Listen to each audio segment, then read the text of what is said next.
ំធ្វើបន់រាល់ថ្ងៃព្រោះចង់បានប្តីខ្លាំង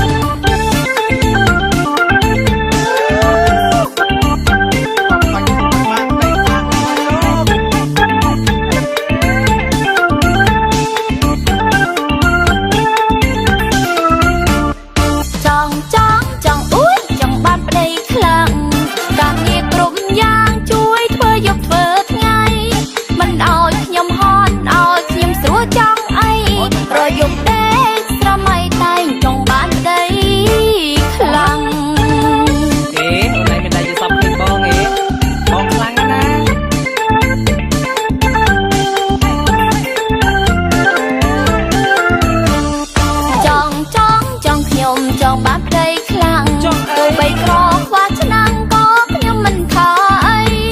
សំខាន់ឲ្យខ្លាំងទៅសំតាមចិនស្រីខំធ្វើបន់រាល់ថ្ងៃព្រោះចង់បានប្តីខ្លាំង